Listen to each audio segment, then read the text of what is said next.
Today I'm reacting to your WrestleMania Night 1 Hot Takes. Hot Takes is a weekly video series where I give you all a platform to be able to voice your thoughts, whether those are good thoughts, bad thoughts, or everything in between about the world of professional wrestling. So if you'd like to be featured in the next episode of Hot Takes, make sure that you're following me over on X because I ask for your hot takes there after every episode of Raw, SmackDown, and every single WWE Premium Live event. And yes, we will be doing one immediately after Night 2. By the way, if you are looking for my 1 hour and 10-minute review with footage of WrestleMania Night 1, that's already up and available over on patreon.com. We scrub through things on a frame-by-frame basis so you can see exactly what it is that I'm talking about. Over there, we upload the Raw reviews, SmackDown reviews, PLE reviews, and a whole bunch of other videos that I can't upload here because we use real footage over there. So go check it out. Link in the description, link in the pinned comment, and thank you to the hundreds of people that have already migrated over there. We do appreciate your support. And as always, don't forget to subscribe to this channel, ring the bell for notifications. If you're a wrestling fan, I know that you're going to fall in love with this YouTube channel because we always upload daily wrestling content. All right, folks, that's enough. Let's see what you guys wrote in. On a more positive note, I'm really happy and excited to see Paige back in the WWE. She looked good in the match, and I hope that she isn't in the tag team division for too long so that she can have those dream matches and interactions that I want to see her have. I'm very happy for Paige. I'm glad that she's back in the WWE. I'm glad that she got by far the loudest pop of the entire night, if you ask me, and I'm glad that she's instantly in a position to be winning championship gold after being gone from the WWE as long as she has been.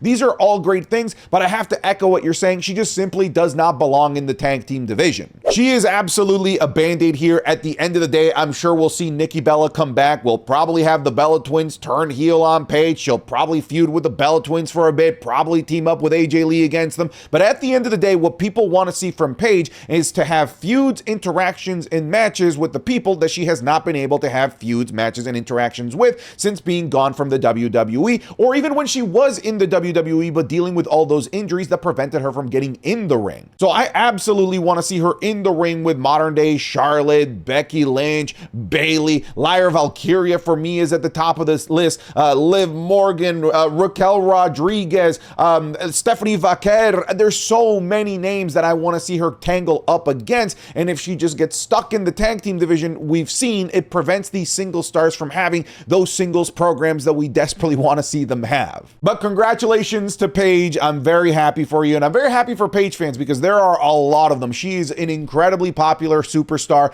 and many of you who maybe just recently got into wrestling are going to see that she gets loud pops pretty much everywhere that she goes. On Netflix, Hulk Hogan had more screen time than some of the matches. Bring back epic video packages. Dude, what was with the pacing of this show? The matches were short. There were like 30 to 40 minutes in between matches at times, it seemed, and in those 30 to 40 minutes, they were just jam-packing it with commercials for, Ram trucks, the General Insurance, movie trailers for Star Wars, for Street Fighter, for Mortal Kombat.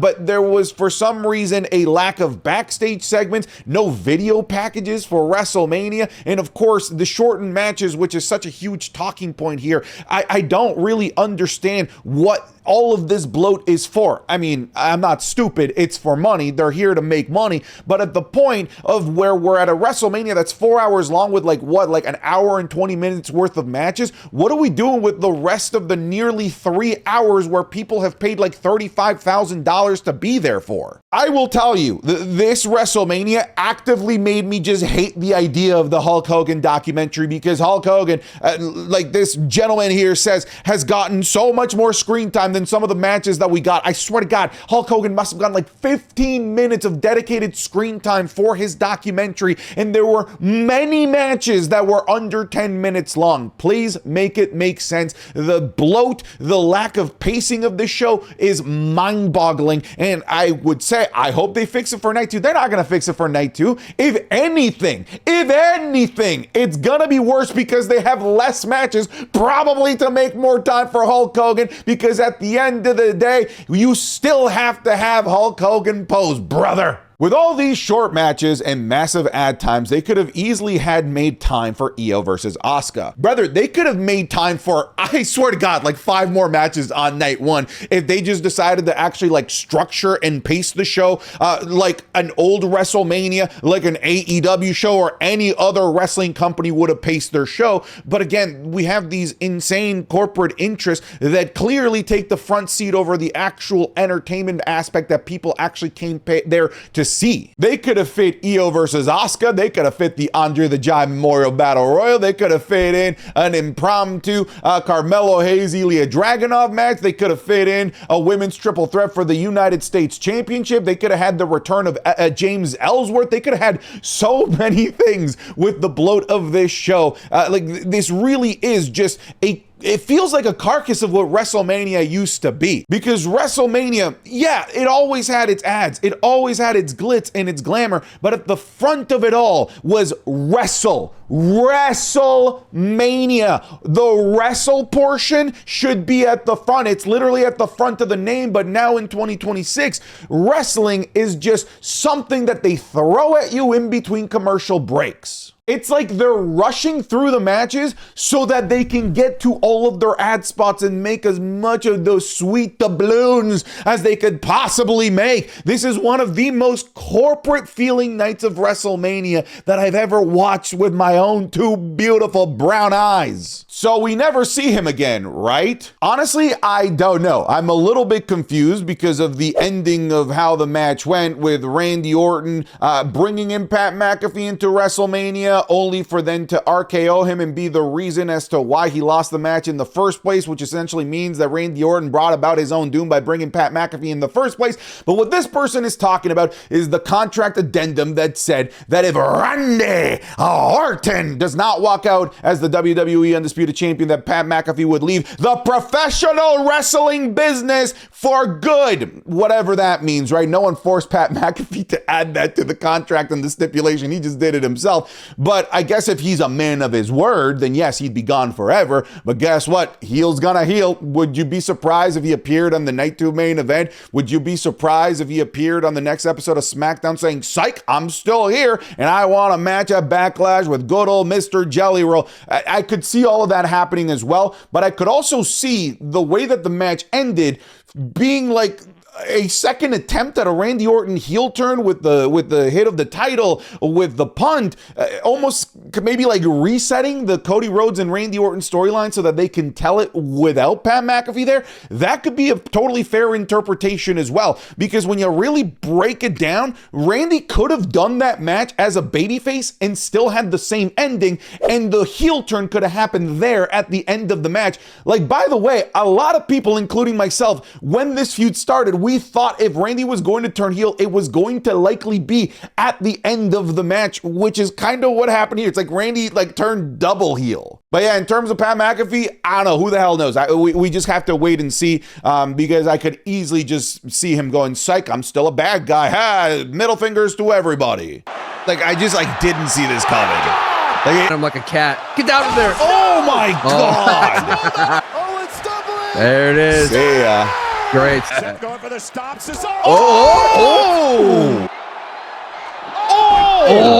That was a sneak peek of this week's WrestleMania Match Club, available exclusively over on patreon.com/SantiZap. This week we're looking at the Demon Finn Balor in a Hell in a Cell match against Edge at WrestleMania 39. An underrated match at WrestleMania 37 between Seth Rollins and Cesaro. The fantastic women's triple threat match from last year's WrestleMania 41 between Io Sky, Rhea Ripley, and Bianca Belair. The talk show / no holds barred match between Stone Cold Steve Austin and Kevin Owens in the Night 1 main event of WrestleMania 38. And we're also looking at the Night 1 main event of WrestleMania 41 between Roman Reigns, CM Punk, and Seth Rollins, featuring Paul Heyman. You're gonna get all of this, plus the Raw reviews, SmackDown reviews, the PLE reviews, which of course will have the WrestleMania reviews with footage so that you can see exactly what it is that we're talking about, plus a bunch of other series like the currently ongoing NXT TakeOver main event review, where we're watching and ranking every single NXT TakeOver main event, while we're also watching and ranking every single Elimination Chamber match ever. Plus, there's all the completed series like watching and ranking every Royal Rumble, Undertaker WrestleMania match, John Cena championship win. There is so much over on the Patreon. Thousands of hours available to you immediately. So go check it out. Again, that's patreon.com/SantiZap. If you're already a patron, thank you so very much for your support. Now let's just get back to the video.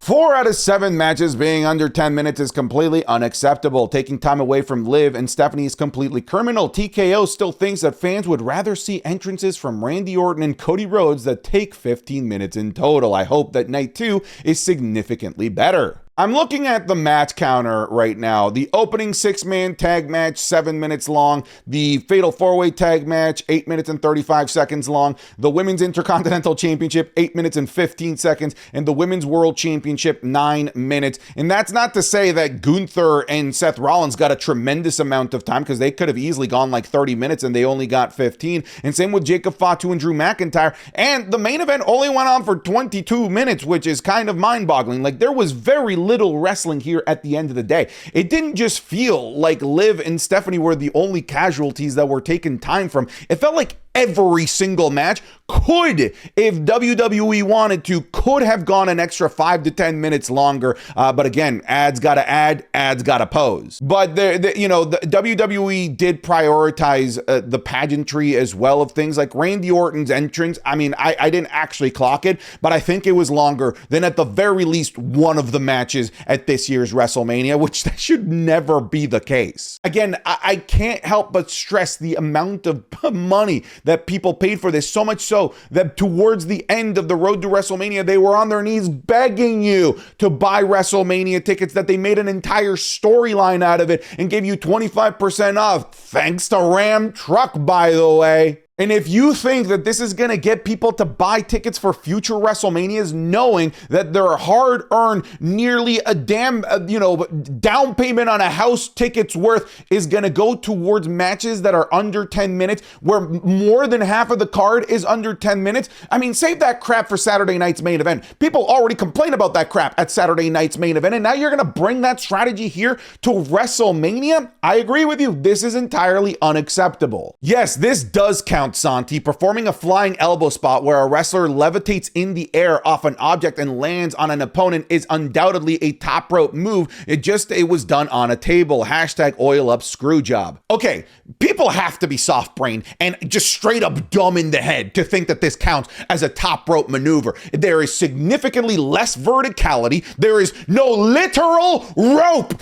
Top rope. Where is the rope? No, this does not count. I am not oiling up off the back of this. I don't care if you want to call this the Montreal oil up screw job, Oilgate 2026. Listen, this is not what we agreed on. The handshake agreement between me and Mr. Roll was a top rope maneuver. I acknowledge the spot. I acknowledge that it was cool. I acknowledge the danger, but I do not grant this. I do not grant this the style of a top rope maneuver. No way, Jose. I know that's probably going to trigger a Reddit edit of no way, Jose. Oh, wait, Jose. But by the way, I called this, didn't I? I told you guys that the best thing that WWE could do with Jelly Roll at WrestleMania was for him to be the reason why Randy Orton versus Cody Rhodes is a proper one-on-one match. I said that Jelly Roll should immediately, right off the bat, take Pat McAfee out and take his ass to the back, which is exactly what we got here before the match even started.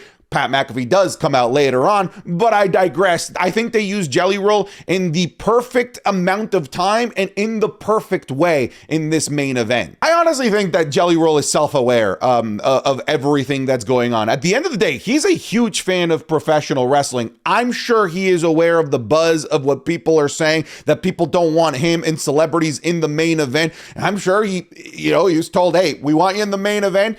And I'm sure he was happy to be part of it in a way that was, I think, tasteful, respectful to the main event, without interfering in the actual clash of our two main eventers. But no, again, this does not count as a top rope maneuver. I'm not gonna lie, this main event ending made no sense. The whole point of this thus far was so that Randy needed to bring out the old Randy for a 15th. Then why would he RKO Pat and hint at a face turn? And then why would he punt Cody Rhodes after the match? It all felt so messy and all over the place. You know what's messy and all over the place? My goodness, your spelling, your grammar, it's all terrible. My goodness, if you're gonna write in, use ChatGPT or something to write this stuff for you. But I get where you're coming from. Like, this really has been all over the place. I mean, the whole build was all over the place, right? It starts with Randy and Cody, friends, we're gonna explore our history with one another, a heel turn, ooh, I wonder where this is gonna go. And then they don't talk to each other, lame ass brawl, 2 weeks out, Pat McAfee comes in and becomes the focal point of this storyline.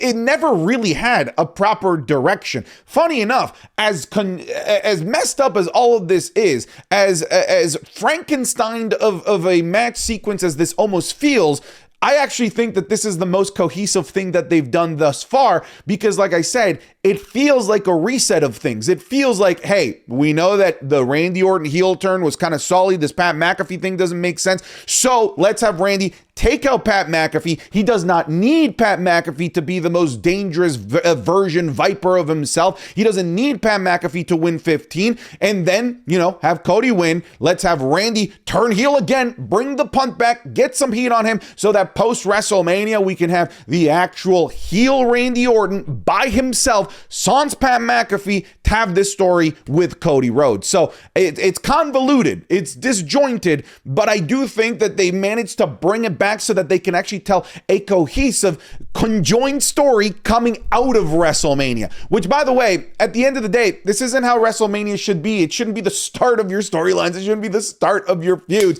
It should be the culmination of things. But because of how messy this was both culmination and beginning. There was a total of an hour and 27 minutes of wrestling on a 4-hour pay-per-view. That is absolutely scandalous considering there are people that paid insane levels of money to be there. A lot of feuds felt like they didn't get the ending that they should have. Very disappointing. I'll echo that last part. A lot of the matches here really, like you said, didn't feel like they got the ending that they should have had, and they didn't really get the runway to build to the ending that they should have had. I think a great example of this, and there's many, I do think it's Becky Lynch versus AJ Lee specifically. Like, that is a feud that's been going on for 8 months. That is like their 4th match. This is winner take all, probably the final match that they have in this series. Their Elimination Chamber match was 15 minutes, and then the culmination at the biggest show of them all to end their feud after months and months of Becky Lynch finally getting her win is 8 minutes and 15 seconds.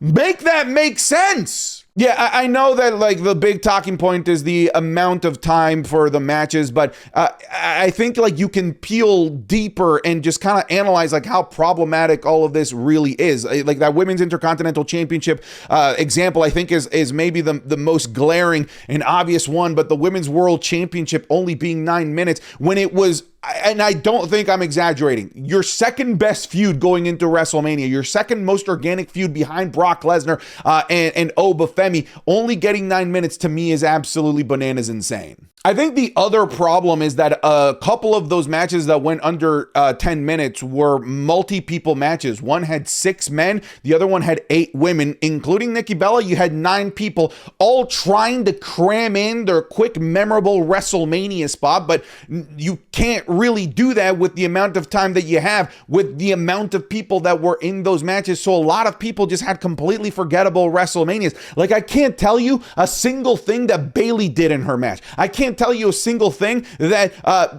like Jimmy Uso did in his match. And there's a lot of those examples in those multi-people matches because no one really had a proper runway to have a memorable moment within those matches. Show needs to start later. Main event should be at night and in the dark. I kind of agree. If you're going to be West Coast, I like the idea of an enclosed stadium so that you can have the illusion of nighttime. And this stadium is enclosed, but it has those windows where it's very clear when it's nighttime and when it's daytime. I do think that there is something a bit more special, something more grandiose feeling when you have your main event at nighttime, when you have your opening match at nighttime. It really does all feel a lot more special. But this is kind of a first world problem, really, at this point. This WrestleMania has significantly more issues that go well beyond is it nighttime or daytime. Someone please give Charles Robinson his flowers. He genuinely has to be one of the best referees that WWE has ever hired. Yeah, man, from WCW, Lil Nate, right to WWE, and I would probably put him as the GOAT referee of all time. I think he's been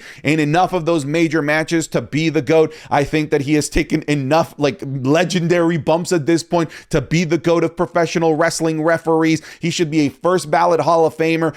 And as soon as I saw Charles Robinson as the referee of this match, I'm like, yeah, he's getting RKO'd, which is exactly what ended up happening. Paige's return was fine, but she shouldn't have won. This was supposed to be the culmination of the women's tag team division that's been cooking for months, and instead it all got taken. Lyra, Bayley, Nia, Alexa, women who've been putting in the work all year, lost their Mania moment. One thing that I said right before WrestleMania is that it felt like the women's tag team division was losing a lot of momentum like instead of sprinting with momentum going into WrestleMania, considering it should be the biggest match of WWE's attempt to revive the tag team division, it almost felt like they were crawling through the finish line instead. And I feel like this right here, this result is pretty indicative of that, because you have Brie Bella and Paige winning the tag titles who aren't a tag team, who don't have a tag team identity. Brie Bella, who just returned as well, who hasn't been grinding in the tag team division like the rest of the women have for the better part of the last year. It is kind of a weird decision to have a team that doesn't have a tag team identity, who has not been there for the build, to really reap the rewards at the end of the day. I'm kind of with you, but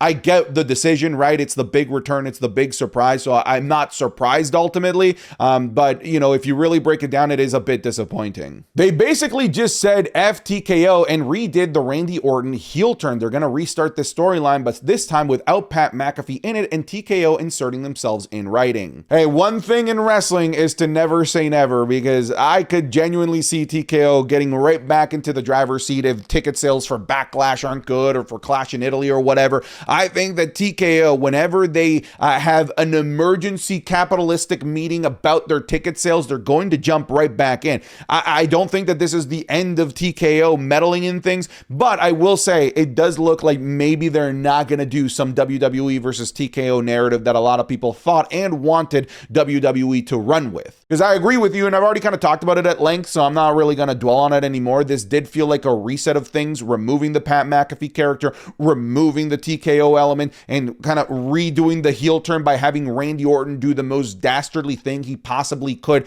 at the end of the match with the punt and basically killing Cody Rhodes in front of all of us. I'm still personally not convinced that Pat McAfee is fully gone. I feel like he's going to be the boogeyman of professional wrestling for a while, and I wouldn't be surprised if he, gets his tentacles into the Night 2 main event somehow. I sincerely hope not, though. First, congratulations to Bianca and Montez Ford. However, this tells me that Rhea might be winning tomorrow, because the end goal was Jade versus Bianca, and with Bianca announcing her pregnancy, I don't think that they want Jade as champion for 2+ years. Oh, the second that she announced this, I said to my stream, oh, Rhea needs to win.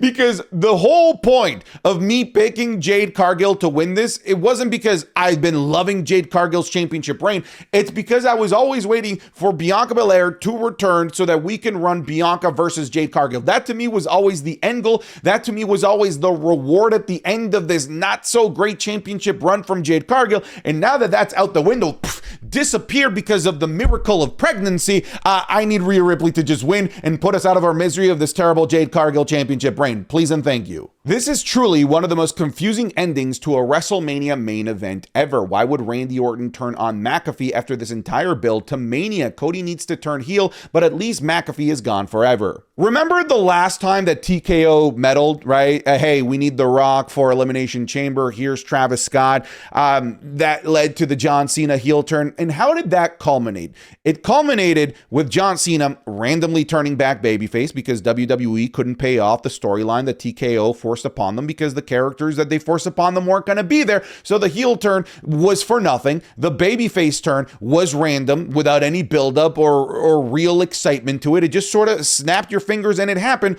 And I think it's the same thing here. A storyline and characters forced upon WWE that WWE either couldn't or doesn't want to pay off and put on our screens for the long run. So WWE did the random John Cena babyface turn by having the random Randy Orton remove Pat McAfee from the equation. This is what happens. This is what needs to happen whenever a non-wrestling entity puts their hands in the cookie jar and tells WWE how to book things. WWE then is forced to fix the problem. And in many regards, and in many times before, as we saw with John Cena, as we saw here, it doesn't make sense because it's just nuking it so that they could restart things. Paige's WWE return was ruined. The spoilers ruined it. If it wasn't spoiled, it would have been monumental. Their reaction would be way louder. The only reason they done this is for ticket sales. Again, we don't get genuine surprises anymore, but at least she's back. By the way, I'm almost certain that WWE leaked this. How else would this have broken out? And I do think it was to get some last minute ticket sales on night one, which was like struggling, crawling to get past the 50,000 mark, to the point where they even had to use Bianca Belair's pregnancy to add one more number to the population in attendance. But yeah, I do think that this ruined the moment because this did leak. This was all over the place. I mean, I made a video about it as well. Everybody knew. Michael Cole on on commentary says, I don't think anybody knew that Paige was gonna be here. Meanwhile, they pan to like 50 welcome home Paige signs because everybody freaking knew. We are gone from the era of surprises because we're in the era of those surprises move tickets. Ergo, we need to announce them beforehand or leak it beforehand so that we can move tickets. That's just, unfortunately, the new era that Triple H was talking about. And it's not even just like big returns like this, right? Like it happens all the time with people returning from injury. Like they just pre-announce them. And I've always thought that that was lame. I always prefer the surprise in the moment, but the surprise in the moment doesn't drive tickets because you can't really sell tickets to something that's happening in the now. No appearance from Danhausen ruined night one. If he doesn't appear on night two, the whole weekend is a failure. I was waiting for Danhausen the entire night. We saw Blimphausen too, and still no appearance from Danhausen. Danhausen needs to appear in night two. Danhausen needs to have a segment with John Cena.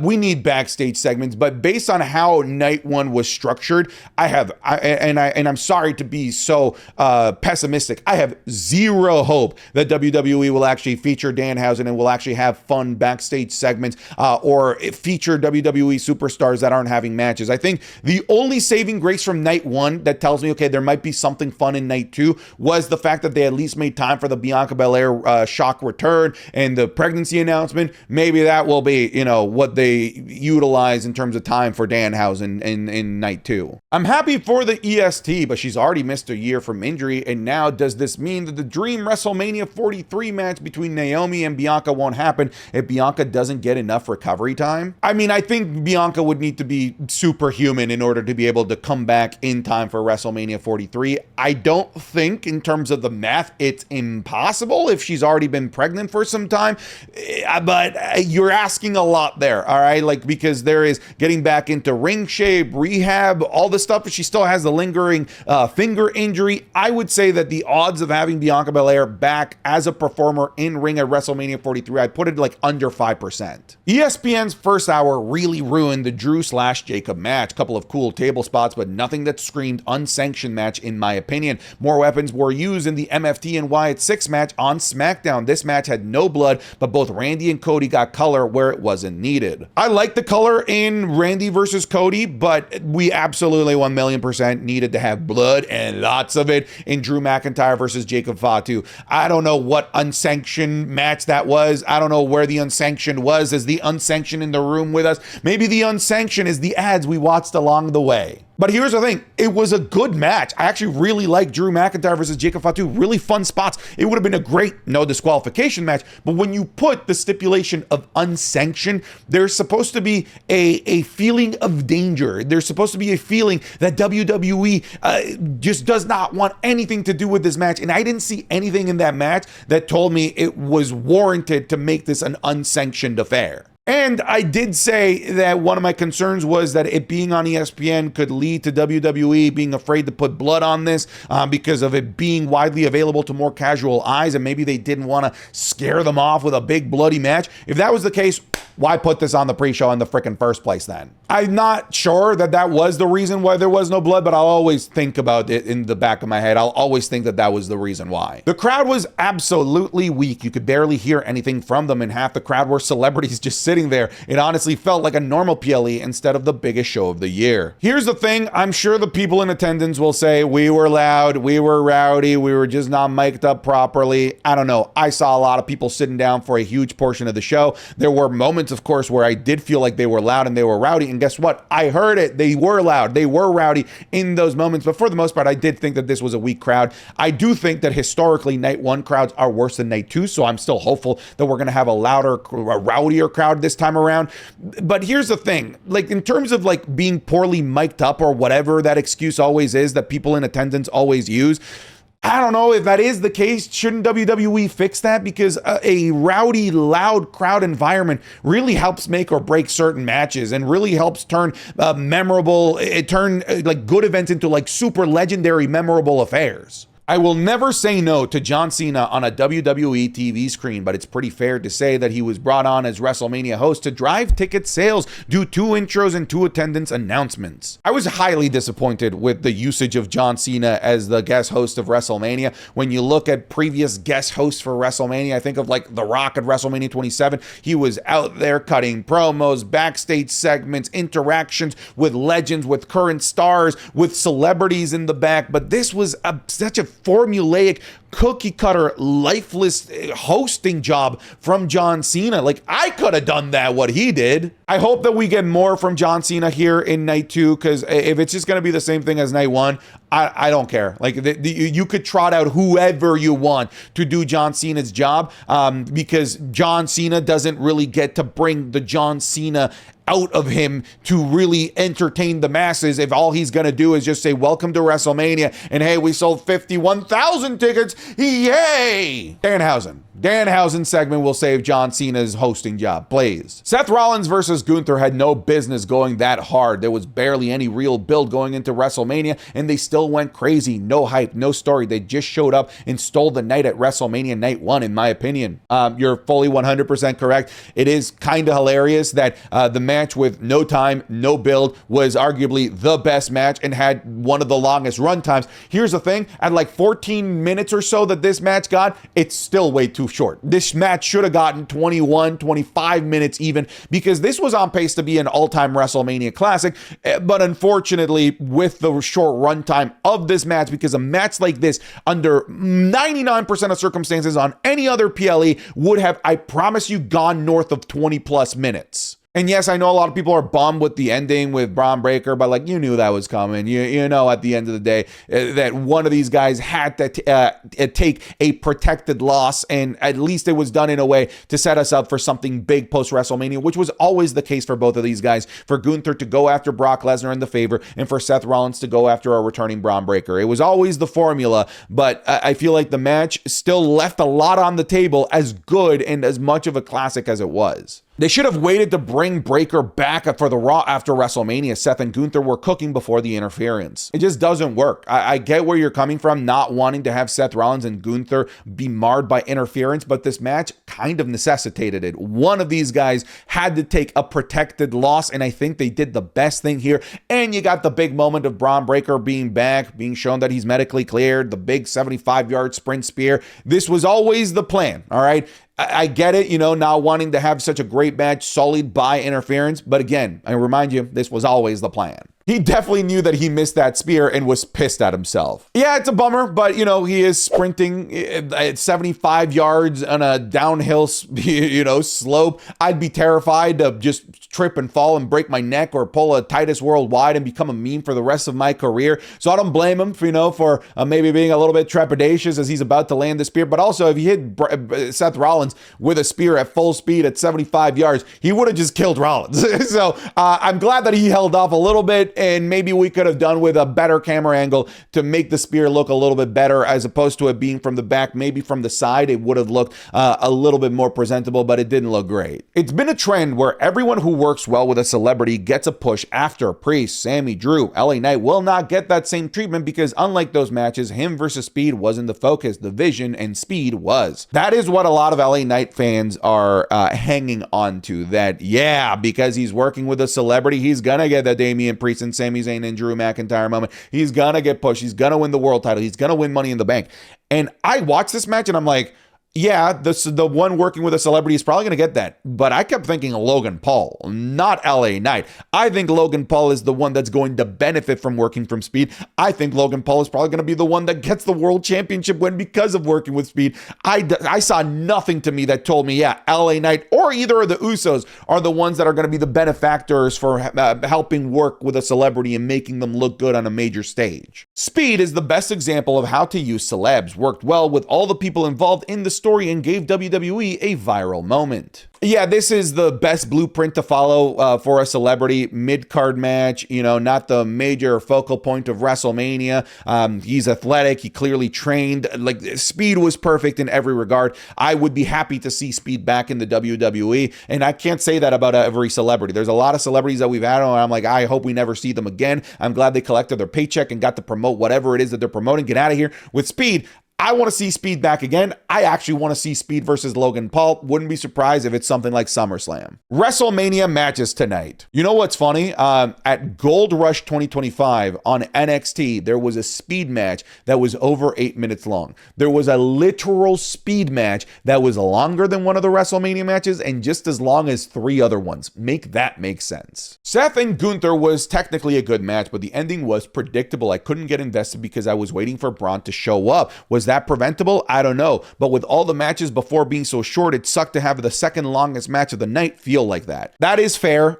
You know, it is accentuated by the fact that this had to carry so much of the show and end in shenanigans. But yeah, I do think that at the end of the day, this match was highly predictable. I think pretty much everyone and their dog, seriously, ask your dog right now. I think they all knew that Braun Breaker was coming back. I mean, I figured your dog is a fan of Braun Breaker, right? I do have to remind people of what the alternative was. Yes, from the onset, this was going to be the most predictable match of the entire weekend, arguably. But again, remember the alternative. The alternative was just this match doesn't exist. Neither of these guys get on the WrestleMania card. And I think that that universe, that alternate reality is just significantly worse. As much as the IWC complains, if you take away the Pat McAfee bull, it was a really solid match. And I thought, especially with Randy being injured, people are pissed off at the result. If Randy won, they'd be calling it an all-timer. I actually agree there with the last little bit. I actually really like this match. I think people are mostly pissed off at the result of Randy Orton not winning 15. And I saw people trying to compare this to as just as bad as John Cena versus Cody Rhodes. Like, are you blind? Are you just simply dumb that you think this is as bad as John Cena versus Cody Rhodes was at the end of WrestleMania 41? This was solid. This was built up perfectly. This had so much drama, so much tension. And yeah, okay, Randy didn't win. Whoop-de-doo. Doesn't change the fact that I thought that this was a really solid main event. Seth Rollins is the new generation Mr. WrestleMania. I mean, there's no doubt about that. This man is so good when it comes to the biggest shows of them all. He is WWE's most consistently good male performer. And again, the alternative, simply because Braun Breaker wasn't around, would have been for him to miss WrestleMania. And I think everyone is glad that he didn't miss WrestleMania, albeit the match and the feud was all rushed. It's all predictable. But we still somehow, with Seth Rollins and backed up in a corner, still gave us another WrestleMania classic. All right, folks, thank you guys very much for watching this episode of Hot Takes. I'll see you guys really soon for the Night 2 review and Night 2 Hot Takes, but take care. Goodbye. Get out of here.